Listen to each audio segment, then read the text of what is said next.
നമസ്കാരം. തൻ്റെ സംവിധാനത്തിൻ്റെ 25 വർഷം ആഘോഷിക്കുന്ന ശ്രീ പ്രിയനന്ദനൻ്റെ സിനിമകൾ കൊച്ചി മെട്രോ ഫിലിം സൊസൈറ്റിയും ബീമും ചങ്ങമ്പുഴ സാംസ്കാരിക കേന്ദ്രവും ചേർന്ന് ആഘോഷിച്ചു.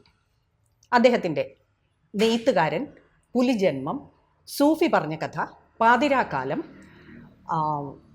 ധാബാരിക്കുരുവി ഈ 5 സിനിമകളാണ് നിറഞ്ഞ സദസ്സിനു മുന്നിൽ പ്രദർശിപ്പിച്ചത്.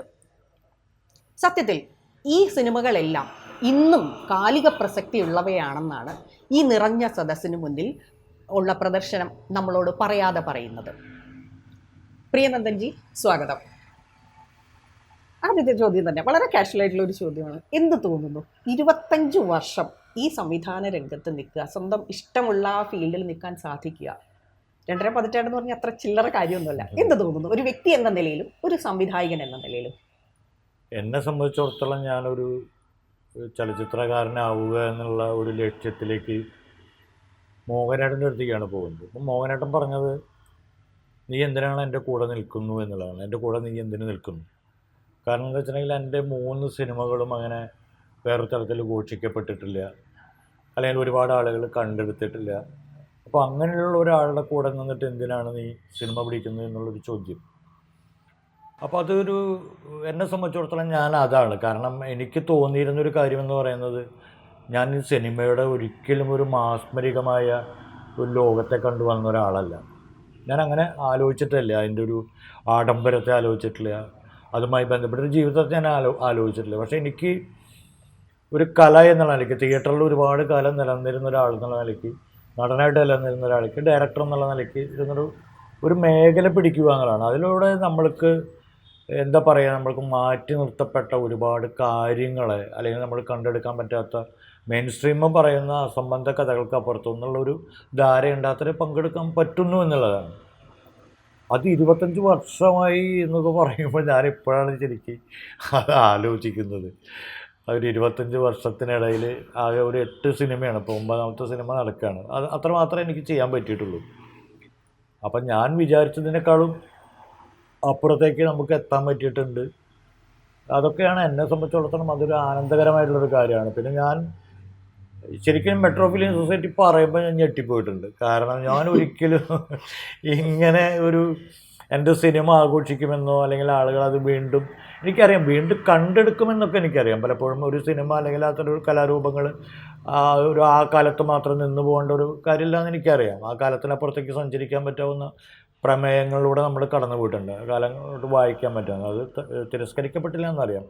പക്ഷെ എന്നാലും ഞാനിതൊരു എന്താ പറയുക, ഭയങ്കര അഭിമാനം ഉണ്ടായിരിക്കുന്നത്. വ്യക്തി എന്ന രീതിയിൽ, ഒരു കലാകാരൻ എന്നുള്ള നിലയിൽ താങ്കൾക്ക് വല്ലാത്ത അഭിമാനമുണ്ട്. വ്യക്തി എന്നുള്ള നിലയിൽ എന്തൊക്കെ അച്ചീവ്മെൻറ്റ്സ് ആണ് ഇതിനകത്തുനിന്നുണ്ട് സിനിമയിൽ നിന്ന് താങ്കൾക്കുണ്ടായിരുന്നു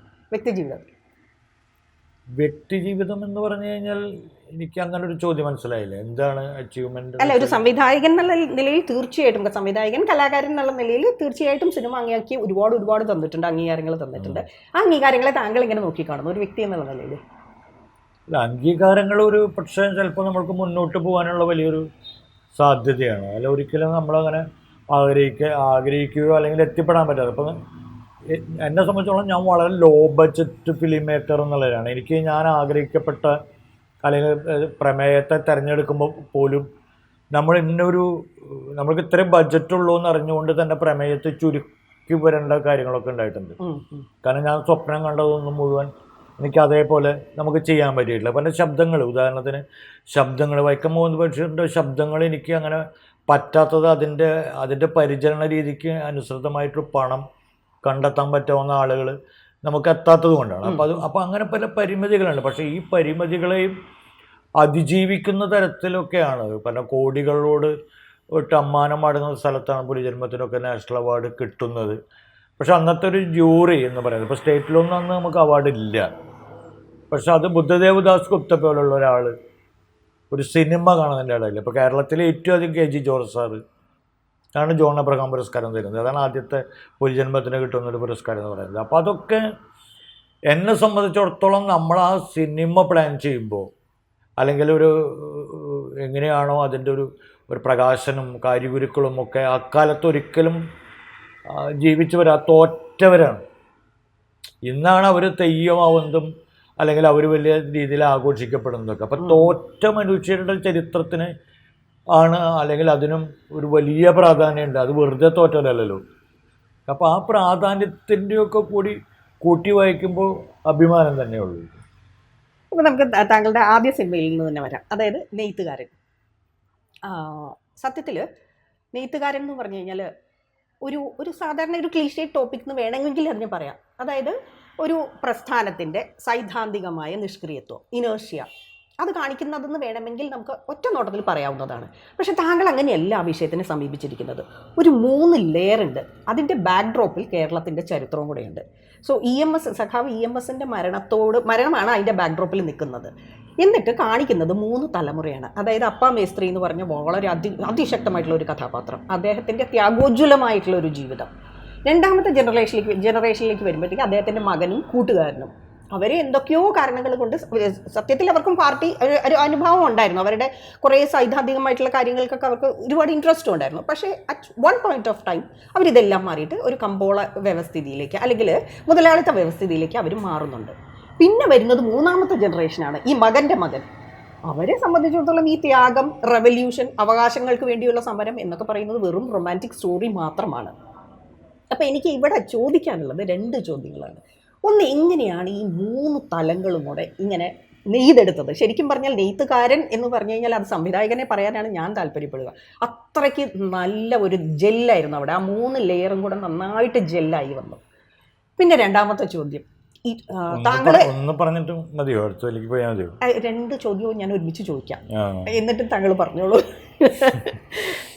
രണ്ടാമത്തെ ചോദ്യം എന്ന് പറഞ്ഞു കഴിഞ്ഞാൽ, താങ്കളിത് സംവിധാനം ചെയ്തു തുടങ്ങും, ഈ നെയ്ത്തുകാരൻ സ്റ്റാർട്ട് ചെയ്യുമ്പോൾ മുരളി എന്ന അതുല്യ പ്രതിഭ, താങ്കളാണ് ഈ താരതമ്യേന ഒരു തുടക്കക്കാരൻ.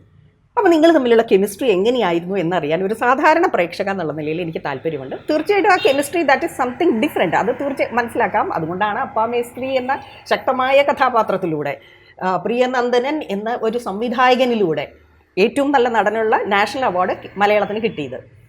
അപ്പോൾ ഈ 2 ചോദ്യത്തിനുള്ള ഉത്തരം താങ്കളിൽ നിന്ന് പ്രതീക്ഷിക്കുന്നു. ഒന്നാമത് നമ്മൾ നടന്നു പോകുന്ന ഓരോ പരിസരങ്ങൾ അല്ലെങ്കിൽ നമ്മൾ കണ്ടെടുക്കുന്ന ഒരുപാട് കാര്യങ്ങളുണ്ട്. ഇപ്പോൾ നമ്മൾ ഈ വർത്തമാനകാലത്ത് നിന്നിട്ട് നെയ്ത്തുകാരനിലേക്ക് പരിശോധിക്കുമ്പോൾ ജനനി അഡ്വർടൈസ്മെൻറ്റ് എന്ന് പറയുന്ന ഒരു തലത്തിലേക്ക് മാറിയതാണ്. അപ്പോൾ നമ്മളത് കാരണം അങ്ങനെ എവിടെയോ നിന്നിട്ട് ആൾക്കൂട്ടത്തിൽ നിന്ന് ഞാൻ അമ്മയെ കണ്ടു, അവരെന്നെ പേരെടുത്ത് വിളിച്ചു എന്നൊക്കെ പറയുമ്പോൾ 25 വർഷം കഴിഞ്ഞിട്ട് വലിയ മാറ്റമൊന്നും സംഭവിച്ചിട്ടില്ല. അതിനേക്കാൾ ബോറായിട്ടുള്ളൂ എന്നുള്ളതാണ് നമ്മൾ വരുന്നത്. അപ്പോൾ നമ്മൾ കാണുന്ന അല്ലെങ്കിൽ നിലനിൽക്കുന്ന ഒരു രീതിയുണ്ട്. അപ്പം നെയ്ത്തുകാരൻ എന്ന് പറയുന്നത് ചരിത്രത്തെ 2 തരത്തിൽ നെയ്യുന്ന മനുഷ്യരാണ്. ഒന്ന്, ഏറ്റവും അടിസ്ഥാനപരമായിട്ടുള്ള അധ്വാനിക്കുന്ന വർഗം എന്ന് പറയുന്നത്. അപ്പോൾ സൈദ്ധാന്തിക തലത്തിൽ EMSനോടൊപ്പം തന്നെ പ്രാധാന്യമാണ് അപ്പമേസ്ത്രി എന്ന് പറയുന്ന ഒരു മനുഷ്യനും. ഈ 2 തലം വേണമെന്നുള്ളതാണ്. അല്ല, അപ്പോൾ EMS എന്നുള്ളത് പറയുന്ന ഒരു സൈദ്ധാന്തികനോടൊപ്പം തന്നെയാണ് ഞാൻ ആ സിനിമ അവസാനിപ്പിക്കുമ്പോൾ ഒരേ ചുമരിൽ ബീഡിത്തൊഴിലാളികളുടെ ചുമരിൽ ചേർത്ത് വെച്ചിട്ടുള്ളത്. ഇതൊക്കെ ബോധപൂർവം ചെയ്യുന്ന പരിപാടിയാണ്. ഇതറിയാതെ ചെയ്യണതൊന്നുമല്ല. എൻ്റെ ഫ്രെയിമിൽ എന്ത് കാണിക്കണം എന്നുള്ളത് നമ്മൾ അറിയാതെ ചെയ്യണതല്ല. അപ്പോൾ ഇത് പൂരകമാണ്. പക്ഷെ ഒരു കുടുംബം എന്ന് പറയുന്നത് പ്രാക്ടിക്കലി ഇപ്പോൾ നമ്മളൊരു ജീവിതത്തിൻ്റെ ഏറ്റവും, കാരണം ഇപ്പോൾ അയാളുടെ മകൻ എന്ന് പറയുന്നത് ഒരു വിപ്ലവ പാരമ്പര്യത്തിൽ അല്ലെങ്കിൽ ഒരു തൊഴിലാളി രീതിയോടെ വരുമ്പോൾ നമ്മൾ മനസ്സിലാക്കേണ്ട ഒരു ജീവിത പരിസരമുണ്ട്. ആ പരിസരത്തെ മറികടന്നുകൊണ്ട് ഞാൻ മറ്റൊന്നാവണമെന്നൊരാൾ തീരുമാനിക്കുകയാണെങ്കിൽ സകലതിനെയും മറക്കണം. അപ്പോൾ ആ സിനിമ സൂക്ഷ്മമായിട്ട് പരിശോധിച്ചറിയാം. നീ അന്ന് നമ്മളാ നാടകം കളിക്കുന്ന സമയത്ത് വേറെയായിട്ട് നിൽക്കുന്ന ബച്ചേ എന്ന് പറഞ്ഞിട്ട് കട്ടിയുള്ളത് ഓർമ്മയെ ബോധപൂർവം തിരസ്കരിക്കുന്നുണ്ട്. അപ്പോൾ ഓർമ്മയെ ബോധപൂർവം തിരസ്കരിക്കപ്പെടുന്ന മകൻ, കാരണം അതിൻ്റെ അപ്പുറത്ത് അയാൾക്ക് ഹിസ്റ്ററി ആവശ്യമില്ല. കാരണം അയാളുടെ സെൽഫിഷാണ്, അയാൾക്ക് അവിടെ ബിസിനസ്സാണ്. അതിനെ നമുക്ക് ആത്മീയതയെ വേണമെങ്കിൽ ആത്മീയതയെ ആക്കാം, അല്ലെങ്കിൽ ഇതിനൊക്കെ ആക്കാം. അപ്പോൾ അയാളുടെ വിപ്ലവ പാരമ്പര്യമൊന്നും അയാൾക്കൊരു വസ്തുവല്ല. ഇത് ഒരേ കുടുംബത്ത് കണ്ടു നിൽക്കുന്നതാണ് 3ാമത്തെ തലമുറ എന്ന് പറയുന്നത്. അവിടെ എന്താണുള്ളത്? കാരണം അന്നും ഇന്നും എന്ന് പറയുന്നത്, അല്ലെങ്കിൽ നമ്മുടെ വർത്തമാനകാലം പരിശോധിക്കുമ്പോൾ നമുക്ക് മനസ്സിലാവുന്നത് എന്താണ്? ഒരു പൊതുസമൂഹത്തിൽ നമ്മൾ ചരിത്രബോധത്തെ ഇല്ലാതാക്കാൻ പോകുന്നിടത്താണ്. ചരിത്രത്തെ തിരസ്കരിക്കുന്ന ഒരു സ്ഥലത്തേക്കാണ് നമ്മൾ. അവരുള്ളവരാണ് അധികാരം പിടിച്ചെടുക്കപ്പെടുന്നത്. അപ്പോൾ അതുകൊണ്ട് എന്തുകൊണ്ടാണ് നമ്മുടെ ഇന്നലകളിലൂടെ അല്ലെങ്കിൽ നമ്മളുടെ വേരുകളെ എന്തുകൊണ്ടാണ് മാറിപ്പോകുന്നു എന്നുള്ളതിൻ്റെ, അല്ലെങ്കിൽ അന്വേഷിക്കപ്പെടുന്നില്ല എന്നുള്ള അർത്ഥത്തിലേക്ക് സ്വന്തം കാതുകളിലേക്കും അവൻ്റെ എൻ്റർടൈൻമെൻറ്റിലേക്കും ഒക്കെ മാറിപ്പോകുന്നൊരു തലമുറയെ നമ്മൾ ആ അപകട സൂചനയെ മുന്നോട്ട് കാണുന്നതിൽ തെറ്റൊന്നും ഉണ്ടായിട്ടില്ല എന്നാണ് എൻ്റെ ഒരു തോന്നൽ. അതാണ് എൻ്റെ ഒരു കെമിസ്ട്രി എന്ന് പറയുന്നത്. അപ്പോൾ നമ്മൾ ജീവിച്ചു പോകുന്ന ഒരു സ്ഥലം, പ്രത്യേകിച്ച് കണ്ണൂർ പോലുള്ള സ്ഥലങ്ങൾ ഭയങ്കര വൈകാരികതയുണ്ട്. നമ്മുടെ കേരളത്തിൽ പരിശോധിക്കുകയാണെങ്കിൽ, ഇപ്പം ഞാൻ തൃശ്ശൂർക്കാരനാണെങ്കിൽ എനിക്ക് അങ്ങനെ ഒരു വലിയ സ്വാതന്ത്ര്യ സമരത്തിൻ്റെയൊക്കെ, അല്ലെങ്കിൽ അതുമായി നഷ്ടപ്പെട്ട മക്കളെ നഷ്ടപ്പെട്ട, അച്ഛൻ നഷ്ടപ്പെട്ട, അങ്ങനെയൊക്കെയുള്ള വളരെ വളരെ കുറച്ച് ചരിത്രങ്ങൾ നമുക്ക് അത്രേ ഉള്ളൂ. പക്ഷെ കണ്ണൂരിൻ്റെ അല്ലെങ്കിൽ അതുമായി ബന്ധപ്പെട്ട പോരാട്ട വീര്യങ്ങളൊക്കെ വേറെ തരത്തിലാണ്. അപ്പോൾ അവിടുത്തെ മനുഷ്യരുടെ, അല്ലെങ്കിൽ അവിടുത്തെ മുമ്പുള്ള ആളുകളുടെയൊക്കെ ഈ അപ്പമേസ്ത്രിയെ പോലെയുള്ള അനേകം മനുഷ്യരെ നമുക്ക് അവിടെ കാണാൻ പറ്റും. എനിക്ക് എൻ്റെ നാട്ടിൽ 1-2 ആളുകളെ കാണാൻ പറ്റുള്ളൂ. സഖാവ് എമ്മൻ എന്ന് പറയുന്ന ആളുകൾ, അങ്ങനെ വളരെ കാണാൻ പറ്റും. അപ്പോൾ ഞാൻ എൻ്റെ നാടക യാത്രയിൽ കണ്ണൂർ, കാസർഗോഡ് ജില്ലകളിലൊക്കെ ഉണ്ടാക്കുന്ന ഒരു മൂല്യബോധം. അപ്പം അങ്ങനെ ആ സിനിമ ചെയ്യുമ്പോൾ എനിക്ക് തോന്നിയിട്ടൊരു കാര്യം ഉണ്ടായിരുന്നു, മൂല്യബോധങ്ങളുടെ ഒരു തലമുറ മരിച്ചു പോവുകയാണ്. അതാണ്, മൂല്യബോധങ്ങളുള്ള ഒരു തലമുറ മരിച്ചു പോവുകയാണ്. അതങ്ങനെ നമ്മളിപ്പോൾ അങ്ങനെ ആ രീതിയിലാണ് അതിന് വരുന്നത്. പിന്നെ മുരളിയേട്ടൻ എന്ന് പറയുന്നൊരു മനുഷ്യൻ്റെ കെമിസ്ട്രി എന്ന് പറയുകയാണെങ്കിൽ, ഒന്നാമത് തിയേറ്ററിൽ നിന്ന് വന്ന ഒരാളാണ്. അയാൾ തിയേറ്ററിൽ നിന്ന് വന്ന ഒരു മനുഷ്യരാണ്. അപ്പോൾ അതിൻ്റെ ഞാൻ തിയേറ്ററിൽ നിന്ന് വന്ന ഒരാളാണ്. അപ്പം ഞങ്ങൾക്ക് വളരെ പെട്ടെന്ന് തന്നെ കാര്യങ്ങൾ മനസ്സിലാവും. എൻ്റെ വളരെ ഗ്രാസ് റൂട്ട് മനസ്സിലാവും. പിന്നെ ആൾക്കറിയാം ഇത് ഞാൻ ആ ഒരു മനുഷ്യൻ്റെ സ്റ്റാർ വാല്യൂ വെച്ചിട്ട് ബിസിനസ് ചെയ്യാൻ വന്നിട്ടുള്ളതല്ല. നമ്മുടെ സമീപനം എങ്ങനെയാണെന്നുള്ള കൂടെ ഉണ്ട്. ഒരു നടൻ എന്നുള്ള രീതിയിൽ ഒരു സമീപനം എന്നല്ല, ഞാൻ ആളുടെ ബിസിനസ് ചെയ്യാൻ വന്നിട്ടുള്ള ആളല്ല.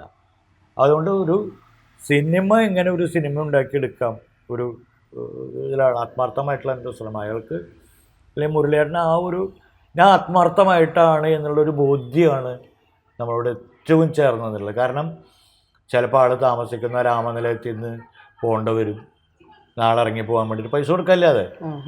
അപ്പോൾ അല്ലെങ്കിൽ അങ്ങനെ ഒരുപാട് ഘട്ടങ്ങളിൽ അങ്ങനെ അഗ്നിപരീക്ഷണങ്ങളിലൂടെ ആണ് നീങ്ങിപ്പോയിട്ടുള്ളത്. ഞാൻ പല ഇൻ്റർവ്യൂവിലും പറഞ്ഞിട്ടുണ്ട്. ഞാൻ 3-ാമത്തെ ദിവസം പോയിട്ട്, എനിക്ക് ഒന്നാമത് ആ കാലത്ത് എനിക്ക് വീട് പോലില്ല, കിടന്നുറങ്ങാനൊരു മര്യാദയ്ക്ക് സ്ഥലമില്ല, ഒന്നുമില്ലാത്തൊരു നിലയ്ക്കാണ് ഞാൻ വരുന്നത്. വിൽക്കാനാണെങ്കിൽ എൻ്റെ വീട്ടിൽ ആകെ കൂടി ഉണ്ടായിരുന്ന എൻ്റെ മകളുടെ കാതിൽ എടുക്കുന്ന 160 രൂപ മാത്രം വില കിട്ടുന്നൊരു കൊച്ചു കമ്മലാണ്, സ്വർണം പോലും ഇല്ല.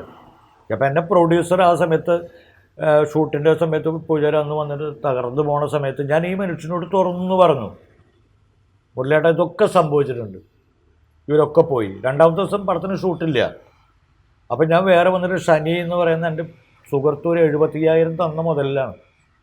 അന്നിപ്പോൾ ഇന്ന് പറഞ്ഞ പോലെ അതൊരു എന്താ പറയുക, ഇന്ന് ചെയ്യുകയാണെങ്കിൽ അതൊരു 70,000-ന് 100 ഇരട്ടി ഉള്ളൊരു കാര്യങ്ങളുണ്ടാവും. എൻ്റെ 20 വർഷം മുമ്പ് അതിൻ്റെ ഒരു വാല്യൂ നോക്കുമ്പോൾ. അപ്പോൾ ആ ഒരു ബലത്തിൽ നിന്ന് ഞാൻ മുരളിയേട്ടൻ്റെ അടുത്ത് പിറ്റേ ദിവസം പോയി, എന്ന കാരണം കൊണ്ടാണ് മുടങ്ങിയത്, മുരളിയേട്ടൻ അന്വേഷിക്കണമെങ്കിൽ അന്വേഷിക്കാം, പക്ഷെ നിങ്ങൾ ഇവിടെ എന്നോടൊപ്പം നിൽക്കുകയാണെങ്കിൽ ഈ സിനിമ ഉണ്ടാവും, അത് എന്ത് തന്നെ വന്നാലും ഈ സിനിമ ഉണ്ടാവുന്നതാണ്. ആ വാക്കുകൾ അതേപോലെ എടുത്തു. അതാണ് ഇപ്പോൾ എനിക്ക് തോന്നുന്നത് എന്താ വെച്ചിട്ടുണ്ടെങ്കിൽ, നാടകം എന്ന് പറയുന്നത് സിനിമയെ പോലെയല്ല. പിന്നെ വേറൊരു കാര്യമുണ്ട്, നമ്മൾ പഠിച്ചു വരുന്ന ഒരു മേഖലയുടെ ഒരു കാര്യമുണ്ട്, നമുക്ക് ഒരുമിച്ച് ഉറങ്ങാൻ പറ്റാവുന്ന, ഒരുമിച്ചിരിക്കാൻ പറ്റാവുന്ന ഒരു ഏരിയാസ് അല്ല. അപ്പോൾ ഒരു തിയേറ്ററിൻ്റെ റിഹേഴ്സൽ പോലെ അങ്ങനെയാണ്. ഇത് മറ്റൊരു സിനിമ ഓരോരുത്തർ ഓരോ മുറിയിലേക്കാണ് മടങ്ങുന്നത്.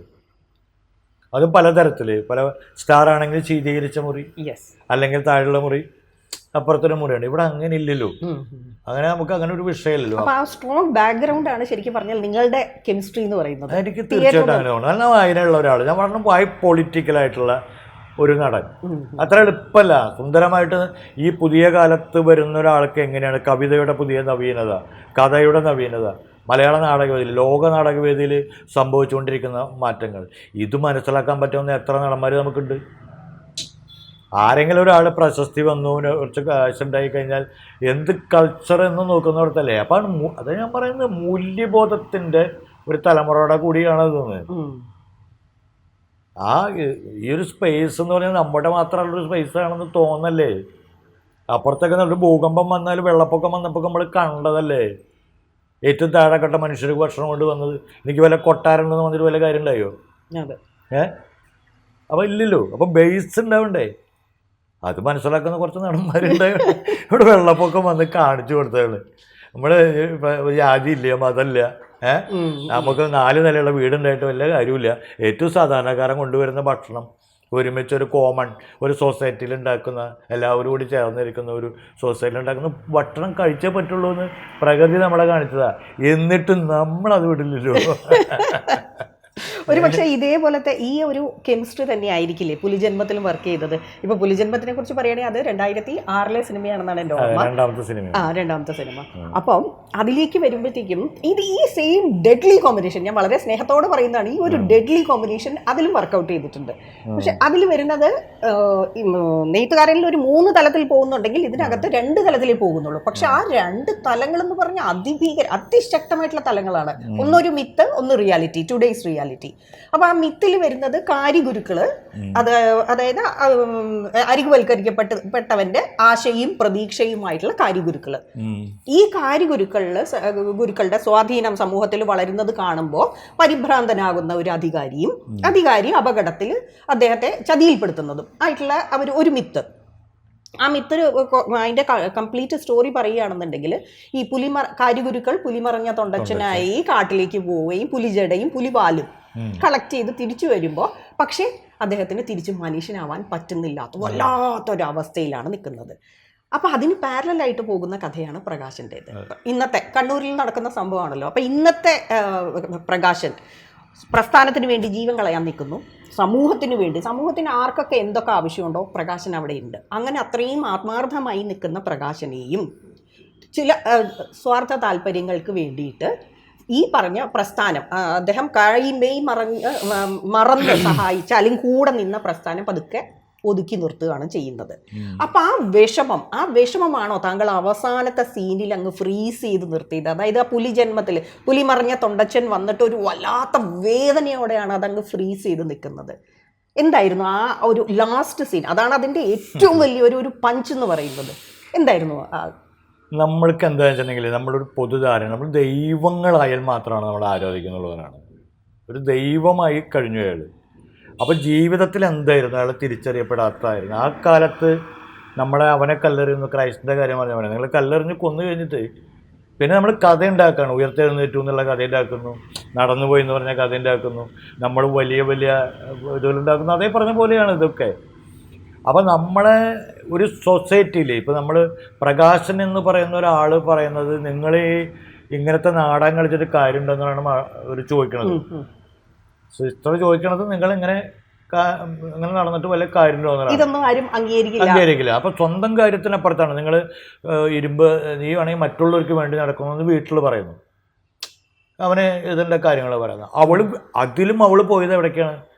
ഇതിൽ നെയ്ത്തുകാരനിൽ നമ്മൾ പറയുന്ന അല്ലെങ്കിൽ ജനനി ആൾക്കൂട്ടത്തിൽ നിന്ന് അമ്മ വന്ന് വിളിച്ചിട്ട് പേരെടുത്ത് വിളിച്ച പോലെ തന്നെ അമ്മ ഇതിലും അദൃശ്യമായ അമ്മയുടെ അടുത്തേക്ക് തന്നെ പോണത്.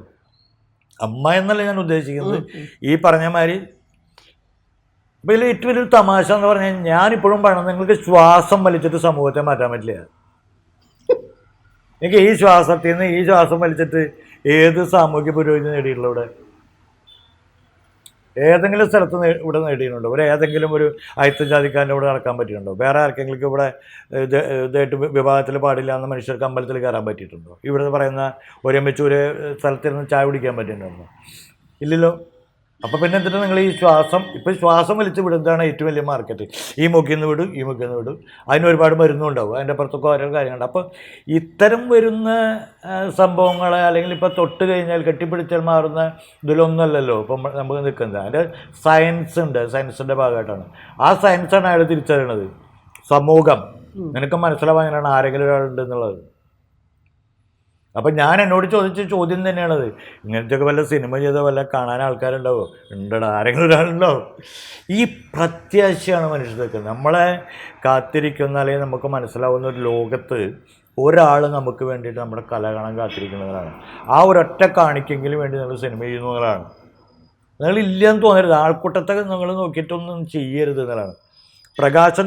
അപ്പോൾ അടിസ്ഥാനപരമായിട്ടുള്ള ഇത്തരം മനുഷ്യരുടെ കാര്യങ്ങളാണ് വരുന്നത്. അതിൻ്റെ പിന്നെ അതിൽ ഇപ്പം നമ്മൾ പുലിജന്മത്തിൽ അതിൻ്റെ ഒരു മിത്തിൽ പറയുന്നതാണെങ്കിൽ ആ മിത്ത് വായിക്കുകയാണെങ്കിൽ അതിൻ്റെ തോറ്റം വായിക്കുകയാണെങ്കിൽ അതിലൊരു ബ്രാഹ്മണിക്കൽ ഒളിച്ചു കടത്തലുണ്ട്. ഒരു ബ്രാഹ്മണിക്കലായിട്ടുള്ള ഒളിച്ചു കടത്തലുണ്ട്. കാരണം വെച്ചിട്ടുണ്ടെങ്കിൽ ഒരു നമ്പൂരി സ്ത്രീയാണ് ഈ ദളിതനാണല്ലോ, പുലയനാണല്ലോ, ഈ പുലയനെ പഠിപ്പിക്കാൻ വേണ്ടത്. അപ്പോൾ അതുകൊണ്ട് പുലയൻ വെള്ളച്ചെ കണ്ടപ്പം മറന്നു. അതുകൊണ്ടാണ് അയാൾ തിരിച്ചറിയത് ആ സ്ത്രീയുടെ ബ്രാഹ്മണ സ്ത്രീയുടെ ശാപാന്ന്. പോയി പള്ളിയൊക്കെ പറഞ്ഞു കേട്ടു. ബ്രാഹ്മണ ആ സംഭവേ നമ്മുടെ സിനിമയിലില്ല. അവിടെ എന്താണ് പറയുന്നതെന്ന് സിനിമ കാണുന്ന ആൾക്കാരോ ഗുരുക്കളെ വായിക്കുന്ന ആൾക്കാരൊക്കെ മനസ്സിലാക്കണം. നീ ഈ പുലിയാന്ന് വെച്ച് എന്നെ തെറ്റിദ്ധരിക്കരുത്. പുലിയാന്ന് വെച്ച് നീ അടിക്കാരി വെള്ളം എൻ്റെ തലയിലൊഴിക്കണം, അടിമാച്ചൽ കൊണ്ട് എന്നെ അടിക്കണം. അപ്പം അയാൾക്കറിയാം എന്നെ ചതിക്കാനാണ് പോണത്, ഞാനത് മറികടന്ന് വരും. അപ്പം ആ വൈകാരികതയിൽ നീ എന്നെ മനസ്സിലാവണം എന്ന് പറയുന്നതാണ്. പക്ഷെ ഇവള് ഭയപ്പെടാണ്ടായത്. അവളത് അങ്ങനെ ചെയ്താൽ വെള്ളച്ചി ഭയപ്പെടുകയാണ്. അപ്പം വെള്ളച്ചി ഭയപ്പെട്ടിട്ടാണ് വരുന്നത്. അപ്പം എന്തുകൊണ്ടാണ് ഇന്നും നമ്മളൊരു കാര്യം പറയട്ടെ, നമ്മൾക്കൊരു സ്ഥലത്ത് ഒരു രാജ്യത്ത് ഒരു അപകടം നടന്നു, ഇന്നതുപോലെ ആവില്ലേ എന്ന് പറയാൻ നമുക്കിപ്പോൾ പറ്റുന്നുണ്ടോ?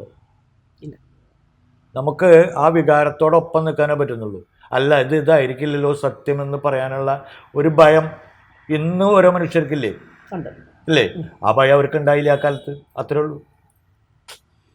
വെള്ളച്ചയ്ക്ക് ആ ഭയം ഉണ്ടായത് കൊണ്ട് മാത്രമാണ്, അതുകൊണ്ടാണ് അയാൾക്ക് തിരിച്ച് ഇതാക്കാൻ പറ്റാത്തത്. അപ്പം നമ്മൾ ആ ഒരു അധികാരവുമായി ബന്ധപ്പെട്ട കേന്ദ്രീകൃത ഭയത്തിൻ്റെ പുറത്താണ്. അപ്പം നമ്മൾ തോറ്റത്തെ പരിശോധിക്കുമ്പോൾ എവിടെയാണ് ചരിത്രത്തിൽ, അല്ലെങ്കിൽ ആരൊക്കെ എഴുതി കൊടുത്ത് പുതിയത് എവിടെ ചേർത്തു, എങ്ങനെ കൊണ്ടുവന്നു. പിന്നെ വെള്ളച്ചിയുടെ കുടിൽ ഞാൻ ഷൂട്ട് ചെയ്യുമ്പോൾ അവിടുത്തെ ആളുകൾ മുഴുവൻ കുടിൽ കത്തിക്കെടുക്കുന്ന നോക്കിക്കുക. ഞാൻ ചെയ്യൂ? ഞാൻ ചെയ്യില്ലല്ലോ, ഞാൻ ചെയ്യില്ല. എനിക്ക് ആ സമയത്ത് ഒരു പുലീനെ കൊണ്ടുവരാനല്ലല്ലോ തോന്നിയത്, പുലിയല്ല. ഞാനത് തിയേറ്ററിക്കലായിട്ട് തെയ്യത്തിൻ്റേതായിട്ട് ബന്ധപ്പെട്ട് അതിലേക്ക് കൊണ്ടുവന്നു എന്നുള്ളൂ. കാരണം അതൊരു ആക്ടർ തന്നെ ആവണം, അയാൾ തന്നെ ആവണം. അതിൽ ഗിമ്മിക്കില്ല. അതിപ്പോൾ അതിൽ തിയേറ്റർ ഉണ്ടെന്ന് പറഞ്ഞാലും എന്തുണ്ടെന്ന് പറഞ്ഞാലും അതൊരു ആവിഷ്കാരത്തിൻ്റെ ഒരു സത്യത്തെയും സ്വാതന്ത്ര്യത്തെയും കണ്ടെടുക്കാന്നുള്ള. തീർച്ചയായിട്ടും അതിൽ ആ കലാകാരൻ്റെ ആത്മാവിഷ്കാരം കാണിക്കുന്നത് ശരിക്കും നമ്മൾ പിന്നെ കണ്ണടയ്ക്കാതെ കണ്ണ് ചിമ്മാതെ നോക്കി.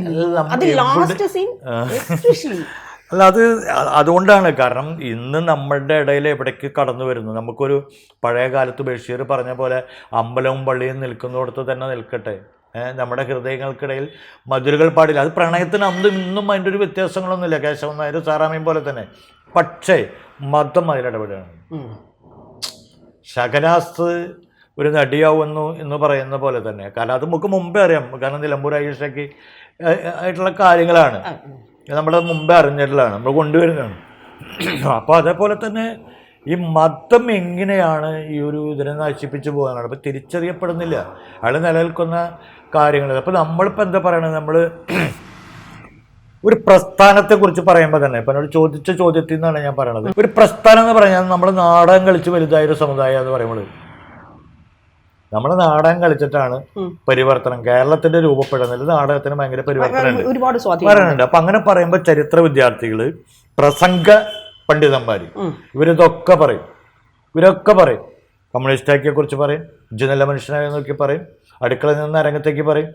അപ്പോ ഇവിടെ പുലിജന്മം പോലുള്ളൊരു നാടകം ആ പ്രദേശത്ത് വായനശാലയുടെ സ്ഥലത്ത് കളിക്കേണ്ട ആവശ്യമില്ല. കാരണം ഈ പൈസയേക്കാൾ എളുപ്പമാണ് തെക്കന്നൊരു നാടകം കൊണ്ടെന്ന് കളിച്ചാൽ. പറയുന്നു അതിലൊരു ക്യാരക്ടർ പറയുന്നുണ്ട് ഈ പൈസ ഇല്ലാതെ. അപ്പം എന്താണ് അടിസ്ഥാനപരമായി ഉണ്ടാവുന്ന നാടകം കൊണ്ടുണ്ടാക്കുന്ന മാറ്റമുണ്ട്. മനുഷ്യർ ഒന്നു ചേരുന്നുണ്ട്, അതിൻ്റെ സമയത്ത് വരുന്നുണ്ട്. ഇതിന് താല്പര്യമില്ല ഏതെങ്കിലും ആൾക്കാർ. ഇപ്പം നമ്മൾ പറയില്ലേ, നമ്മളൊന്നും പോസ്റ്റേജ് ഒട്ടിക്കേണ്ടടാ, അത് PR ആളുകളെ ഏൽപ്പിച്ചാൽ മതി എന്ന് പറയുന്ന പോലെ ഇത് പ്രസ്ഥാനത്തിന് സംഭവിക്കാൻ പാടില്ലാത്ത മൂല്യച്യുതികളാണ്.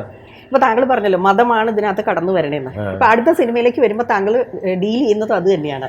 അതായത് സൂഫി പറഞ്ഞ കഥ അതിലേക്ക് വരുമ്പോഴത്തേക്കും ഈ ലെവൽ അങ്ങ് മാറി. അതായത് ഒരു ഇത് പറഞ്ഞ പോലെ സൂപ്പർഫിഷ്യലി നോക്കുമ്പോൾ ഒരു കൺവേർഷൻ, ഒരു മതപരിവർത്തനം, പിന്നെ അത് ഉണ്ടാക്കുന്ന മതസ്പർദ്ധ, സമൂഹത്തിലുണ്ടാക്കുന്ന ആ സ്പർദ്ധ, അതാണ് അതിനകത്ത് വരുന്നത്. പക്ഷേ അതിൽ അവസാനത്തെ സെന്റൻസ് ഇതേപോലെ എപ്പോഴും താങ്കളുടെ സിനിമയിൽ ഞാൻ ശ്രദ്ധിച്ചിട്ടുണ്ട്, അവസാനമാണ് ഒരൊറ്റ അടി തരുന്നത്. അതുപോലെ തന്നെ ഇതിനകത്തൊരു ഒരു സെന്റൻസ് പറയുന്നുണ്ട്, അതായത് കഥ കേൾക്കാൻ ഇഷ്ടമില്ലാത്തവർ കഥയില്ലാത്തവരാണ്. ഇങ്ങനെ കഥയില്ലാത്തവർ സമൂഹത്തിന്റെ മുൻനിരയിലേക്ക് വരുമ്പോഴാണ് സമൂഹത്തിന് നാശം, സമൂഹത്തിന് ആപത്ത് എന്ന് പറഞ്ഞ് നിർത്തുന്ന സ്ഥലത്താണ് നമുക്കൊരു പതുക്കെ നമ്മൾ ചിന്തിക്കാൻ തുടങ്ങുന്നത്. അതുവരെ ഇത് വെറും ഒരു കൺവേർഷൻ, ഒരു ലവ് സ്റ്റോറി എന്നതിന് അപ്പുറത്തേക്ക് പോയിട്ടില്ല. പക്ഷേ ഈ സെന്റൻസ് കേട്ട് കഴിഞ്ഞതിന് ശേഷം നമ്മളൊന്ന് സിനിമ റിവൈൻഡ് ചെയ്യുമ്പോഴാണ് മനസ്സിലാവുന്നത് ഇതിന്റെ ലെവൽ വേറെയാണ്, ഇതിന്റെ വിശ്വാസം, ഐഡന്റിറ്റി, അങ്ങനെ ഒരുപാട് പ്രശ്നങ്ങൾ അതിൽ വരുന്നുണ്ടെന്ന് മനസ്സിലാവുന്നത്. പിന്നെ അതിനെക്കുറിച്ചിട്ട് പറയുമ്പോൾ ഏറ്റവും ആദ്യം ഓർമ്മ വരുന്നത് beautiful visuals, sound effects especially കടലിൻ്റെ സൗണ്ട് എഫക്റ്റ്. അതൊരു വല്ലാത്തൊരു അനുഭൂതിയായിരുന്നു ശരിക്കും പ്രേക്ഷകരിൽ ഉണ്ടാക്കുന്നത്. അപ്പം ഇത്രയും കാര്യങ്ങൾ മനസ്സിൽ വെച്ചിട്ട് ചോദിക്കുക, പെട്ടെന്നൊരു മാറ്റം എങ്ങനെയാണ് സംഭവിച്ചത് ഈ പുലിജന്മത്തിൽ നിന്നും അല്ലെങ്കിൽ നെയ്ത്തുകാരനിൽ നിന്നും ഇതിലേക്ക് വരുമ്പോഴത്തേക്കും ഈ മതം എന്നുള്ളൊരു ആ ഒരു ഫോക്കസിലേക്ക് വന്നത്? ഞാൻ തിരഞ്ഞെടുക്കുന്ന വിഷയങ്ങൾ എപ്പോഴും ഇങ്ങനെ മാറി വന്നിട്ടുണ്ട്. ഇപ്പോൾ ഒരു സിനിമ ഒരേ പ്രമേയം വെച്ചിട്ട് എൻ്റെ ഒരു സിനിമയിലും ഉണ്ടാവില്ല. പക്ഷെ ഞാനൊരു സാമൂഹ്യ ജീവിയാവുന്നത് കൊണ്ട് ഞാൻ നമ്മുടെ ഒരു സംസ്കാരത്തെയോ അല്ലെങ്കിൽ ഇതുമായി ബന്ധപ്പെട്ടോ മതത്തിനെ വേറെ രീതിയിലല്ല, സ്നേഹത്തിൻ്റെ പുറത്തൊക്കെ കണ്ടെടുക്കണമെന്ന് ആഗ്രഹിക്കുന്ന ഒരാളാണ്. അല്ലാതെ വെറുതെ ഇപ്പോൾ ഒരു ആളെ കുറ്റം പറഞ്ഞിട്ട് അവരുടെ ആചാരത്തെ അതിനൊന്നും എനിക്ക് വേറെ എതിർപ്പില്ല. പക്ഷെ അത് അനാചാരവും അന്ധവിശ്വാസവുമായിട്ട് പരിണമിക്കുന്നതിനെ എതിർക്കുകയും ചെയ്യും. അതിൻ്റെ ആവശ്യമില്ല എന്ന് തോന്നുന്ന ഒരാളാണ്. നമ്മൾക്ക് ഭൂമിയിൽ എന്താണ് ഏറ്റവും വലിയ കാര്യമുള്ളത്? ഒരു ആണും പെണ്ണും പ്രണയിക്കുക എന്നുള്ളതാണ് ഏറ്റവും അതിൻ്റെ. അത് അവർ അത് മാമുട്ടിയായതുകൊണ്ടോ അത് കാർത്തി ആയതുകൊണ്ടുള്ള പ്രശ്നങ്ങളല്ലല്ലോ. അതുകൊണ്ട് തന്നെയാണ് അതിൽ അവരെ സംബന്ധിച്ചിടത്തോളം അത് വളർന്നു വരുമ്പോഴായാലും തങ്ങളുടെ വീട്ടിൽ അതെൻ്റെ എൻ്റെ അമ്മയാണെന്ന് പറഞ്ഞാൽ കഴിഞ്ഞല്ലോ. അതുകൊണ്ടാണ് ഇവർ പെട്ടുപോകുന്നത്. അതിൽ ഒരു ജഗദീശൻ്റെ കഥാപാത്രം പെട്ടുപോകുന്നത് അതാണ്. അതെൻ്റെ അമ്മയാണ്, അത്രേ ഉള്ളൂ. നിങ്ങൾക്ക് ഉമ്മയാണെങ്കിൽ എനിക്കത് അമ്മ, അത്രേ ഉള്ളൂ അത്. പക്ഷെ അത് അവിടെയും ഈ വരുന്നത് എന്താണ്, നമ്മൾ ഇന്നും കണ്ടെടുക്കുന്ന അല്ലെങ്കിൽ നമ്മുടെ രാജ്യം കണ്ടുപിടിക്കുന്ന ഏറ്റവും വലിയ തന്ത്രം എന്ന് പറഞ്ഞ പോലെയാണ്. നമുക്കൊരു ശത്രു വേണം. നമുക്കൊരു ശത്രു ഉണ്ടായാലേ പറ്റുള്ളൂ. രാജ്യം ഭരിക്കണമെങ്കിൽ നമുക്കൊരു ശത്രു വേണം. ആ ശത്രു ആകുമ്പോൾ എളുപ്പത്തിൽ എന്ത് വേണം? നമ്മുടെ സംസ്കാരത്തെ പറയണം. ഇവിടെ എന്ത് സംസ്കാരത്തിലെ പറയണം? ആദിവാസികൾക്ക് അവരുടെ സംസ്കാരമായിരുന്നു, ഇവർക്ക് വേറെ ആളുകളുടെ അവരായിരുന്നു. ഈ വൈവിധ്യങ്ങളൊക്കെ ഉണ്ട്. അപ്പോൾ ആരുടെ സംസ്കാരത്തെ കൂട്ടി പറഞ്ഞിട്ടാണെന്നുള്ള ചോദ്യം ഭയങ്കരമായിട്ടുണ്ട്. നമ്മളിപ്പോൾ ചോദിക്കുമ്പോൾ ആരുടെയാണ് സംസ്കാരം? അപ്പോൾ അതൊരൊറ്റ സംസ്കാരമല്ല, വിഭിന്നമായ സംസ്കാരങ്ങളാണ്. അതിനെ ഒരു പറയാനൊരു വാക്കുപയോഗിക്കുന്നു എന്ന് മാത്രമല്ലേ ഉള്ളൂ. അങ്ങനെയല്ലേ? അപ്പോൾ ആ ഒരു മാനവികതയുടെ ഒരു മൂല്യത്തിലേക്ക് തന്നെയാണ് നമ്മൾ ഇത് പോകേണ്ടത്. അല്ലെങ്കിൽ ആ സിനിമ പോകേണ്ടതും ഇത് പോകേണ്ടതും ഒക്കെ അങ്ങോട്ട് തന്നെയാണെന്നുള്ളത് ആണ് ഞാനും ആഗ്രഹിച്ചു പോകുന്നത്. മനുഷ്യൻ്റെ ഒരു ഇതുണ്ടെങ്കിൽ അവർ വിശ്വസിക്കുന്നവർ വിശ്വസിച്ചോട്ടെ, ഇത് ചെയ്യുന്നവരായിക്കോട്ടെ. അപ്പോൾ അതുകൊണ്ട് അത് ഒരാൾക്കത് ബീവിയാവാം, ഒരാൾക്കത് അമ്മയാവാം. അത്ര ലളിതമായിട്ട് പരിണമിക്കാൻ പറ്റണം മനുഷ്യർക്ക്. ആ നോവൽ തന്നെയാണ് പറയുന്നത്. അതെ അതെ, ശ്രീ കെ പി രാമനുണ്ണിയുടെ സൂഫി പറഞ്ഞ കഥയിൽ ആണല്ലോ ഇതിനെ. പക്ഷെ ഞാൻ ഒരിക്കലും അത് നോവല് വായിക്കുന്ന ഒരാൾക്ക് അത് ഇങ്ങനെ വേണമെങ്കിൽ കണ്ടെടുക്കാം. നോവൽ ഒരിക്കലും സിനിമയായിട്ട് ബന്ധപ്പെടുത്താനേ പാടില്ല എന്ന് പറയുന്നതാണ്. കാരണം ചില എലമെന്റ് ഒക്കെ വളരെ സംവിധായകന്റെ ഒരു സ്വാതന്ത്ര്യം എന്ന് പറയുന്നത് അതൊരു വലിയ കാര്യം. സ്വാതന്ത്ര്യത്തെ പോലെയല്ല. കാരണം ഒരാൾ വായിച്ചെടുക്കുമ്പോഴേ, ഇപ്പം ഞാൻ പതിവ് പോലെ ചങ്ങമ്പുഴ ലൈബ്രറിയിലേക്ക് വന്നു എന്ന് പറയാം. അപ്പോൾ നമുക്ക് കാര്യം മനസ്സിലായി, പതിവ് പോലെയാണ് വന്നതെന്നുള്ളത്. പതിവ് പോലെ സിനിമയിൽ കാണിക്കാൻ പറ്റില്ലല്ലോ. അപ്പൊ വായനയ്ക്ക് ഭയങ്കര പ്രശ്നമുണ്ട്. അപ്പോൾ പതിവ് പോലെ ഒരാളിങ്ങനെ വന്നു, അല്ലെങ്കിൽ പ്രിയനന്ദനെ പതിവ് പോലെ പോയി എന്ന് പറയാം. പക്ഷേ അപ്പോൾ നമുക്ക് വായനക്കാരന് വളരെ എളുപ്പം മനസ്സിലായി. പക്ഷേ ഈ പതിവ് പോലെ ഒരു ചലച്ചിത്രകാരനെ ചിത്രീകരിക്കാൻ പറ്റില്ല. അപ്പോൾ അത് ആസ്വാദന നിലയ്ക്കും ഭയങ്കര പ്രശ്നങ്ങളുണ്ടാവും. ഓക്കെ, ഇനി അത് കഴിഞ്ഞിട്ട് നമ്മളുടെ അടുത്ത ചിത്രത്തിലേക്ക് വരികയാണെങ്കിൽ, അതായത് പാതിരാക്കാലം 2018 അത് റിലീസ് ചെയ്യുന്നത്. അതിനെ താങ്കൾ അടയാളപ്പെടുത്തിയിരിക്കുന്നത് ഞാനൊന്ന് പറയട്ടെ, കാരണം എന്നെ അത് വല്ലാതെ ആകർഷിച്ച ഒരു സെന്റൻസ് ആണ്. അപ്പൊ അത് ഞാനൊന്ന് വായിക്കാം. തോക്കിനോട് എതിരിട്ടവർ ഇല്ലാതായി, പക്ഷെ തോക്കില്ലാതായില്ല.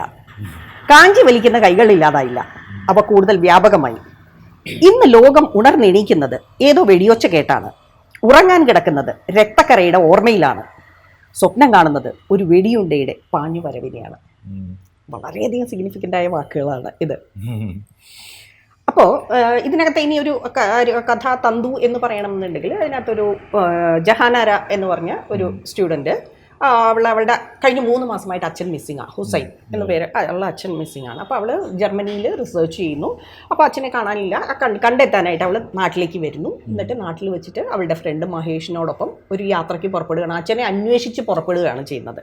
പക്ഷേ ആ അന്വേഷണത്തിനിടയിൽ സമൂഹത്തിൽ വ്യാപിച്ചുകൊണ്ടിരിക്കുന്ന അല്ലെങ്കിൽ സമൂഹത്തിൽ പിടിമുറുക്കിയിരിക്കുന്ന അന്ധകാരം, അതിക്രമം, അരികുവൽക്കരണം, ഇതെല്ലാം ഇവൾ കാണുക, ഇവളെ ഞെട്ടിച്ച് കളയുന്നുണ്ട്.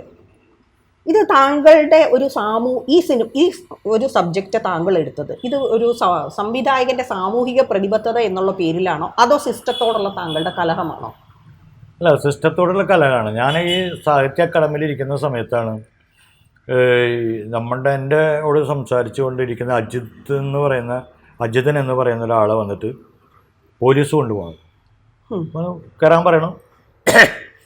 അയാളൊരു നക്സലൈറ്റ് മൂവ്മെൻറ്റിലുള്ള ഇതൊക്കെ ആയിട്ട് പ്രവർത്തിക്കുന്ന ഒരാളാണ്.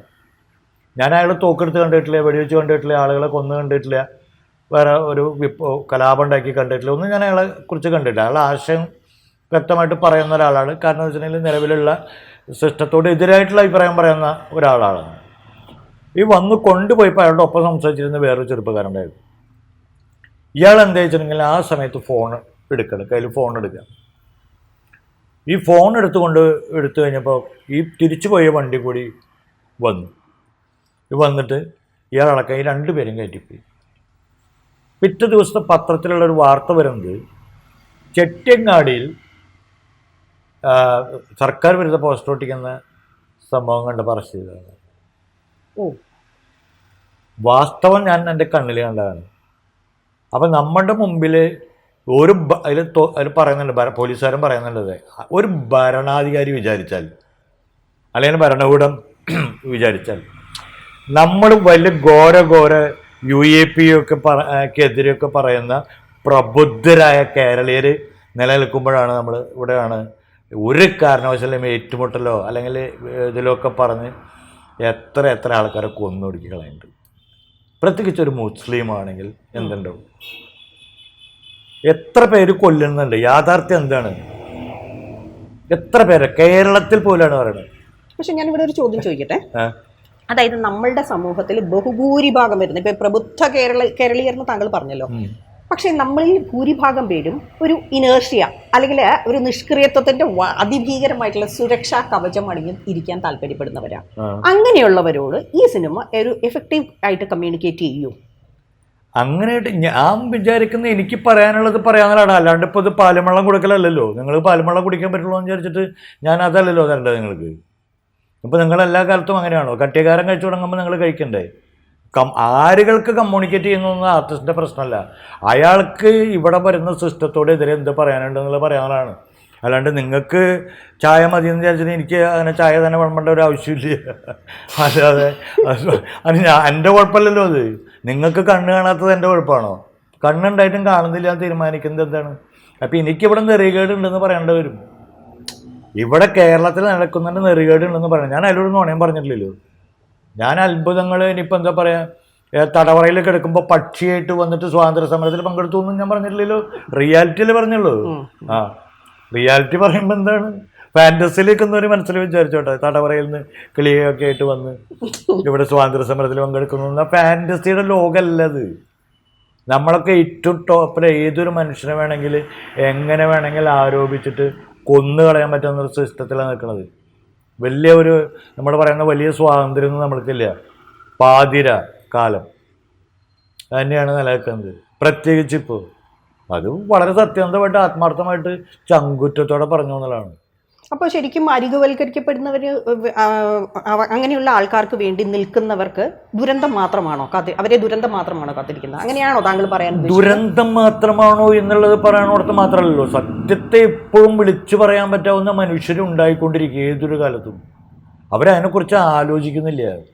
എനിക്ക് വരാൻ പോകുന്നത് ദുരന്തമാണോ, എന്നെ അവരിത് ചെയ്യുന്നു എന്ന് അവരാലോചിക്കുന്നില്ല. അവർക്കത് വിളംബരം ചെയ്തേ പറ്റൂ.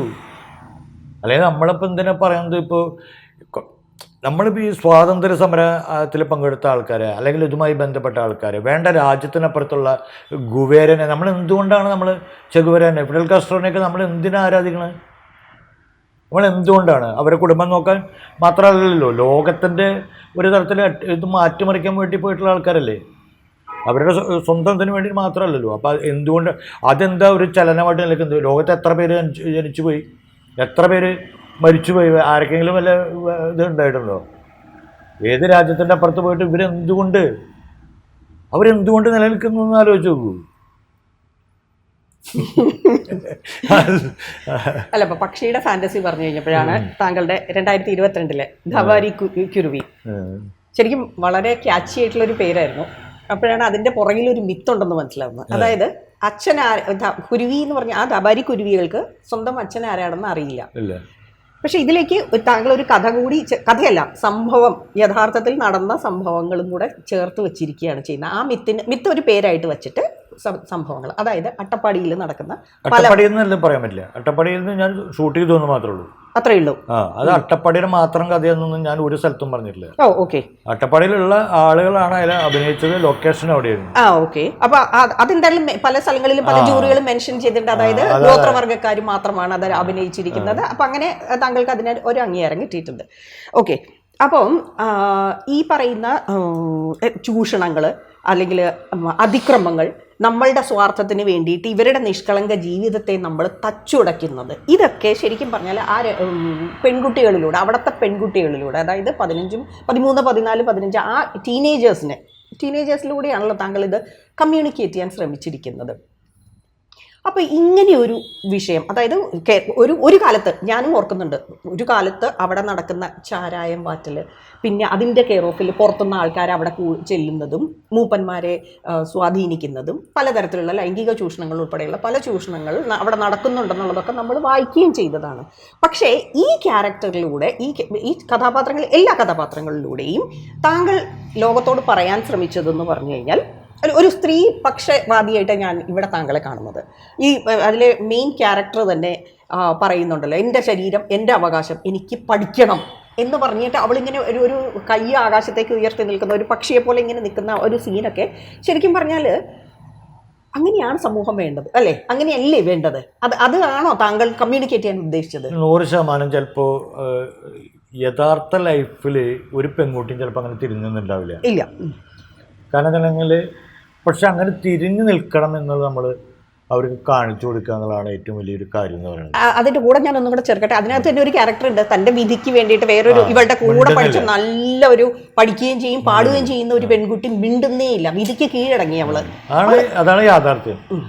ഇതാണ് സത്യം എന്ന് നമുക്ക് മനസ്സിലാവുന്നപ്പെടുന്നത്. ഞാൻ അതിൽ ഒരിക്കലും ഒരു വില്ലനെ കൊണ്ടുവന്നിട്ടില്ല, ഇന്ന ആരാണിതൊന്നൊന്നുമില്ല. പലപ്പോഴും പല സൂചനകൾ കൊടുത്തു വന്നു. അപ്പം നമ്മൾ ഒരിക്കലും കയറിപ്പോകുന്ന ആൾക്കാരോ അല്ലെങ്കിൽ അവിടെ ചെന്ന് ആക്രമിക്കുന്നവർ മാത്രം ആവണമെന്നില്ല, അത് മാത്രം ആവണമെന്നില്ല. പക്ഷെ നമ്മൾ കാണാത്തൊരു ജീവിതം കേരളത്തിൽ ഉണ്ട്. ഇത് കേരളത്തിൽ മാത്രമുള്ളതാണോ അതോ പല സ്ഥലത്തുണ്ട്? ഇപ്പം അല്ല, ഈ ഗോത്രവർഗ്ഗങ്ങളെ പലപ്പോഴും ഇതിപ്പോൾ നമ്മൾ ഗോത്രവർഗ്ഗത്തിൽ പെട്ട പെൺകുട്ടികളാണെങ്കിൽ നമ്മൾ അങ്ങനെ പറയുന്നു. തോട്ടം തൊഴിലാളികളുടെ ഇടയിൽ ജീവിച്ചു പോയിട്ട് അല്ലെങ്കിൽ അതിൻ്റെ ഇടയിൽ നിൽക്കുന്ന പെൺകുട്ടികളാണെങ്കിൽ അപ്പുറത്തുണ്ട്. പിന്നെ നമ്മുടെ ആധുനിക സമൂഹത്തിൽ വരുന്ന കാര്യങ്ങൾ ഇപ്പുറത്തുണ്ട്. പക്ഷെ എന്താ വെച്ചാൽ ഈ ആധുനികമായ സൊസൈറ്റിയിൽ അല്ലെങ്കിൽ വേറൊരു തരത്തിൽ സ്വന്തം കുടുംബത്തിൽ നിന്ന് വരെ അനുഭവിച്ചുള്ള ദുരന്തങ്ങൾ ഒരുപാട് നമ്മൾ കേൾക്കുന്നുണ്ട്. അച്ഛൻ, സഹോദരൻ, ബന്ധുക്കൾ, ഇവരൊക്കെ ഉണ്ട്. പക്ഷെ അതിൽ ഈ പോസ്റ്റ് മോഡേൺ നമ്മൾ കണക്കാക്കുന്ന ഒരു വലിയ സൊസൈറ്റിയിൽ ആ കുട്ടിയുടെ ട്രോമ മാത്രമായിട്ട് മാറുന്നുള്ളൂ. അതൊരു കുട്ടിയുടെ ട്രോമ മാത്രമായിട്ട് മാറണം. വേറെ ആരും ആ പ്രശ്നം അറിയുന്നില്ല, സംഭവിക്കുന്നില്ല, ഒന്നുമില്ല, അങ്ങായിട്ട് നിൽക്കുകയാണ്. ആ കുട്ടി മാത്രം അതിൻ്റെ ദുരന്തം ചിലപ്പോൾ എല്ലാ കാലത്തും അഭിനയിക്കും. മറ്റത് അതല്ല, അവിടെ വരുന്നത് സംഭവിച്ചിട്ടുണ്ടെങ്കിൽ അതൊരു വിധി പോലെ നിൽക്കുകയാണ്. ഒരു ഇതിനിടയിൽ ഒരു വിധി പോലെ അത് നിലനിന്ന് പോവുകയാണ്. ഇപ്പം എന്നോട് വേറെ രീതിയിലൊരു സിനിമ കണ്ടിട്ടൊരു വലിയ തരത്തിലുള്ളൊരു, ഇപ്പോൾ ഫെമിനിസ്റ്റാണെന്നൊക്കെ പറഞ്ഞില്ല, എന്നോട് പറഞ്ഞതെന്നറിയോ, നിങ്ങൾ അവരുടെ ലൈംഗിക സ്വാതന്ത്ര്യത്തിന് എതിരായിട്ടുള്ള പടമാണല്ലോ ചെയ്തതെന്ന്. ഞാൻ ഞെട്ടിപ്പോയി. നമ്മുടെ ഈ 13-14 വയസ്സുള്ള കുട്ടിക്ക് എന്ത് ലൈംഗിക സ്വാതന്ത്ര്യം? മനസ്സിലാക്കേണ്ട ഒരു കാര്യമില്ല. ഒരു വാക്കുപയോഗിക്കുമ്പോൾ അവരെ എന്താണ്, അവരേത് തരത്തിലാണെന്നുള്ള രീതിയിലാണ്. അപ്പം നമ്മളുടെ ഒരു കാര്യം എന്ന് പറഞ്ഞു കഴിഞ്ഞാൽ, നമ്മളൊരു സൊസൈറ്റീനെ കാണുന്നത് നമ്മളെ വെച്ചിട്ടാണ്, നമ്മളെ വെച്ചിട്ട് അളന്നിട്ടാണ് അവർക്കൊരു നല്ല വീട്, അത്യാവശ്യം ഒരു കാറ്, അത് പോകാൻ പറ്റാവുന്ന ഒരു കുടുംബം, അങ്ങനെയാണ് നമ്മൾ കാണുന്നത്. അപ്പോൾ ഉദാഹരണത്തിന് ഈ പടം കഴിഞ്ഞിട്ട് ഇൻ്റർവ്യൂ ചെയ്യുമ്പോഴത്തെ മീനാക്ഷി എന്ന് പറയുന്ന പെൺകുട്ടി പറയുന്നുണ്ട്, ഞങ്ങൾക്ക് നിങ്ങൾ വന്ന് വീട് വെച്ച് തരുന്നുണ്ട്. ഒരു ഇൻ്റർവ്യൂവിൽ അവൾ പറയുന്നതാണ്, ഞാൻ പറയുന്നതല്ല. എനിക്ക് വീട് വെച്ച് തരുന്നുണ്ട്, ഞങ്ങളുടെ വീടിൻ്റെ ഉള്ളിൽ തന്നെ നിങ്ങളൊരു കക്കൂസമാണ് തരുന്നത്. അവരൊരിക്കലും വീടിൻ്റെ ഉള്ളിൽ കക്കൂസില്ല. അപ്പോൾ അവരത് പൂജാമുറി വെച്ചിരിക്കുക. ഇതാണ് നമ്മുടെ വികസനം, വേറെ ഒന്നും ഞാൻ പറയണ്ട. ഇതാണ് നമ്മുടെ ഈ ആധുനിക സൊസൈറ്റി കാണുന്ന ഒരു ആദിവാസി വികസനം എന്ന് പറയുന്നത്. അവർക്ക് കിടന്നുറങ്ങാൻ പറ്റുന്ന വീടുണ്ടാവുക, അതിനുള്ളിൽ തന്നെ 4 കക്കൂസ പറ്റുകയാണെങ്കിൽ കുറച്ചും കൂടി വികസനമായി എന്ന് പറയാം. അതല്ലാതെ ഇപ്പം നമ്മൾ എന്തുകൊണ്ടാണ് ഇങ്ങനെ, ഇപ്പം ഞാൻ പറയുന്നത് അല്ലെങ്കിൽ ഇതാവുന്നതിൽ എപ്പോഴും ബാക്കിലേക്ക് ഉൾവലിഞ്ഞു പോകുന്ന ഒരു വിഭാഗപ്പെട്ട ആളുകളാണ്, നമ്മൾ തള്ളിക്കളയുന്ന മനുഷ്യരാണ് ഇവർ. കാരണം നിങ്ങൾ എന്താ, നമ്മൾ കോമൺ സിനിമയിൽ മുഴുവൻ കണ്ടില്ലേ, ആദിവാസികൾ എന്ന് പറഞ്ഞാൽ ഏതോ തമാശക്കാർ അത് ഇതിലൊക്കെ വന്നത്, അങ്ങനെയാണ് ഇവർ അടയാളപ്പെടുത്തിയിട്ടുള്ളൂ. പിന്നെ അവരുടെ നഗ്ന ശരീരം ഇതിനെങ്ങനെ മസാല പടങ്ങളിൽ കൊണ്ടുവന്നാൽ അങ്ങനെ അടയാളപ്പെടുത്തിയിട്ടുള്ളൂ. അപ്പോൾ നമ്മളുടെ ഇതിൽ പിന്നെ കൊമേഴ്സ്യൽ പടത്തിലും പറയുന്നത് ഈ എന്തൊരു അട്ടപ്പാടിയാണ്. അപ്പോൾ എന്താ വെച്ചാൽ ഒന്നിനും കൊള്ളാത്തവർ, അല്ലെങ്കിൽ പറയാം അട്ടപ്പാടിയിലേക്ക് നാട് കടത്തും. അപ്പോൾ ഇതൊക്കെ പറയുമ്പോൾ പക്ഷെ ഞാൻ പറയണമെന്ന് എന്താ വെച്ചിട്ടുണ്ടെങ്കിൽ, അങ്ങനെ നമ്മൾ തള്ളിക്കളഞ്ഞ മനുഷ്യരുടെ ഉള്ളിൽ കലയുന്നതാണ്. സത്യമായിട്ടും അത് അംഗീകരിക്കാത്ത രക്ഷയില്ല. കാരണം സിനിമ എന്താണെന്ന് പോലും അറിയില്ലാത്ത കുട്ടികളാണ് ഇത്ര ഭംഗിയായിട്ട് അവനവന്റെ ഇരുള ഭാഷയിൽ സംസാരിച്ചുകൊണ്ട് ജീവിച്ച കാണിച്ചു തന്നത് അവര് എല്ലാവരും, എല്ലാ കഥാപാത്രം. നമ്മൾ ഇതിലൂടെ പറയുന്നത് ഇത് മാത്രമല്ല, നമ്മൾ ഒരു മനുഷ്യരെയും തള്ളിക്കളയരുത്. നമ്മുടെ ജഡ്ജ്മെന്റ് അല്ല, ശരിയല്ല അത്. അപ്പൊ ശരിക്കും പറഞ്ഞാൽ സിനിമ താങ്കൾക്ക് പ്രകാശനത്തിനുള്ള എനിക്ക് സിനിമ കളിച്ചപ്പോ ഫണ്ടൊക്കെ കിട്ടിയാൽ എനിക്ക് അടുത്തൊക്കെ ചെയ്യാൻ പറ്റുള്ളൂ. അത് ആത്മപ്രകാശനത്തിനൊന്നും വിജയിക്കാൻ പറ്റുന്ന ഒരു കല മാത്രമൊന്നല്ല അത്. ആത്മപ്രകാശനത്തിന് മാത്രമാണെങ്കിൽ ജോണിന് വേണ്ടി സംഭാവന പിരിച്ചു കൊടുത്ത പോലെ ഒരു ഗ്യാങ് കൂടെ വേണം. ഇതിപ്പോൾ ഞാനും പടം ചെയ്ത്, പക്ഷെ ഞാൻ എന്താ വെച്ചിട്ടുണ്ടെങ്കിൽ ഒരാൾ ബാറ് തുടങ്ങാൻ പോകുമ്പോൾ കുറേ ആൾക്കാർ കൊണ്ടുപോകുമ്പോൾ ഒരു ചെറിയ ഒരു എന്താ പറയുക ഇക്കോ ഷോപ്പൊക്കെ തുടങ്ങിയിട്ട് ജീവിച്ചു പോകുന്ന മനസ്സുണ്ടല്ലോ, 2 തരം മനസ്സുണ്ടല്ലോ, അത്രമാത്രമേ ഉള്ളൂ ഇതിൽ. വലിയ ലാഭമൊന്നും വേണമെന്നില്ല, പക്ഷെ അത്യാവശ്യം ആൾക്കാർ ഏറ്റെടുത്തൊക്കെ കളിച്ച് ശരിക്കും ഇതൊക്കെ ഉണ്ട്. ഇപ്പോൾ ദബാരിക്കുരുവി പോലുള്ളൊരു ഇത് അവിടുത്തെ സ്ഥലങ്ങളിൽ കളിക്കാം, ഇവിടുത്തെ സ്ത്രീശക്തിക്കാർക്ക് വേണമെങ്കിൽ വലിയ വർത്തമാനം പറയണ്ട, അവർക്ക് കളിപ്പിക്കാം. എങ്ങനെയൊക്കെ തന്നു കഴിഞ്ഞാൽ ഇത്ര സിനിമയൊക്കെ വീണ്ടും ഉണ്ടാവും, പക്ഷെ അതൊന്നും ഉണ്ടാവില്ല. അല്ലെ, എന്റെ അടുത്ത ചോദ്യം അതിലേക്കാണ് വരുന്നത്. അതായത് ഒരു സിനിമയ്ക്ക് ആദ്യം അവാർഡ് കിട്ടും, അവാർഡ് കിട്ടി കഴിയുമ്പോൾ തന്നെ ഒരു ബഹുഭൂരിഭാഗം പേരും പുറയിലേക്ക് മാറും. It's not my cup of coffee എന്ന് പറഞ്ഞ് പതുക്കെ അങ്ങ് മാറും.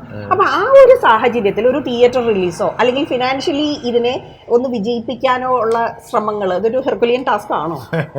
തീർച്ചയായിട്ടും അത് ഭയങ്കര ബുദ്ധിമുട്ടാണ്. ഞാൻ 25 കൊല്ലമായിട്ടും ഇത് തന്നെയാണ് നമ്മൾ കൊണ്ടെടുക്കുന്നത്. വലിയ പാടാണ്. കാരണം ഇങ്ങനെ ആളുകൾ നമ്മളൊരു അരികുവലിക്കരിക്കണം, നമ്മൾ കമ്മ്യൂണിക്കേറ്റ് ചെയ്യില്ലെന്ന് ആദ്യം അവർ തീരുമാനിക്കും, അതെങ്ങനെ വിട്ടുപോകും. പക്ഷെ ഇത് ഇപ്പം ഞാൻ ചോദിക്കുന്നത് വെച്ചിട്ടുണ്ടെങ്കിൽ അവർക്കത് അറിയില്ല എന്ന് പറഞ്ഞിട്ട് ഏതെങ്കിലും കുട്ടീനെ നിങ്ങൾ പഠിപ്പിക്കാതിരുന്നുണ്ടോ? എഴുത്ത് പഠിപ്പിക്കണം, തറ പറ എന്ന് പറഞ്ഞാൽ നിങ്ങൾ ആരെങ്കിലും ഒരാൾ പഠിപ്പിക്കാതിരുന്നുണ്ടോ?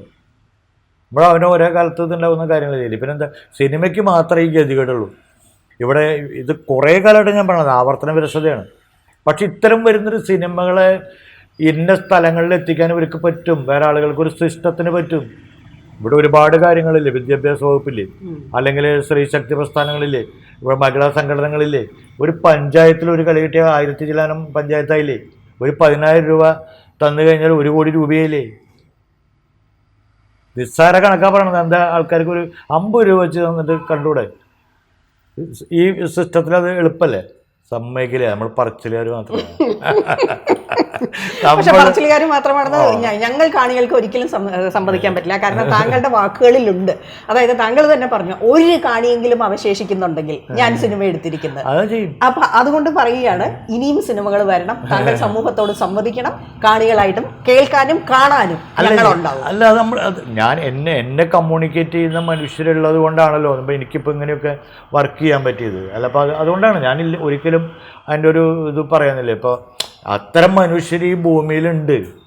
ഈ നമ്മൾ വിചാരിക്കുന്ന പോലെ അല്ലാത്ത മനുഷ്യരുണ്ട്. അവർ അതൊന്നും ലാഭത്തിന് മാത്രമല്ലാതെ നിലനിൽക്കുന്ന ഒരാൾക്കാരുണ്ട്. ഇന്നിപ്പോൾ എൻ്റെ അടുത്തേക്ക് വന്ന് എൻ്റെ പുലിജന്മത്തിൻ്റെ പ്രൊഡ്യൂസർ അങ്ങനെ വന്ന ഒരാളാണ്. ഇതിപ്പോൾ ആള് കൂടെ വന്നിട്ടുണ്ട്. ആള് ഒരു ദിവസം നെയ്ത്തുകാരനൊക്കെ കഴിഞ്ഞ് അത് മന്ദാര പൂവെല്ലാം നടക്കാതെ പോയി ഇവിടെ സിസ്റ്റം അങ്ങനെ ബ്രേക്ക് ചെയ്ത് നിൽക്കുമ്പോൾ എന്നോട് പറയണത് പ്രിയ എന്താ ഇപ്പോൾ പറ്റാതിരിക്കുന്നതിലാണ്, നീ എന്താണ് എന്ന് ചോദിക്കുമ്പോൾ ആള് ഞാൻ പറഞ്ഞു ഞാൻ എന്ത് ചെയ്യുക എന്ന് ചോദിക്കുമ്പോൾ പറഞ്ഞു എൻ്റെ ഒരു 30 ലക്ഷം രൂപയുണ്ട്, പോയപ്പോൾ കൊട്ടെ കിട്ടിയിട്ട് നിനക്ക് ഇഷ്ടമുള്ള പടം ചെയ്തോളാം. ആ സ്വാതന്ത്ര്യം തരുന്ന മനുഷ്യർ നമുക്കങ്ങനെ വരുന്ന ആളുകളുണ്ട്. അപ്പം ഞാൻ ഒരിക്കലും ഈ ലോകത്തിൻ്റെ നന്മയിലേക്കോ ഇത് കെട്ടുപോയ ലോകമാണെന്നോ ഒന്നും ഞാൻ പറയില്ല. വെളിച്ചം നിലനിൽക്കുന്നതാണ്. അതൊന്ന് ഇരുട്ടൊന്ന് മായാനുണ്ട്, അതിങ്ങനെ മാഞ്ഞുകൊണ്ടിരിക്കും. കാലത്തിങ്ങനെ ഇടയ്ക്ക് നമ്മൾ പറയില്ലേ എന്നും ഈ ഗ്രഹണം ഉണ്ടാവില്ല. അപ്പൊ താങ്കളുടെ സിനിമകൾ അങ്ങനെ പ്രകാശം പരത്തുന്നവ തന്നെ ആവട്ടെ. ആവട്ടെ, സന്തോഷം. Thank you for being with us. Thank you. Okay.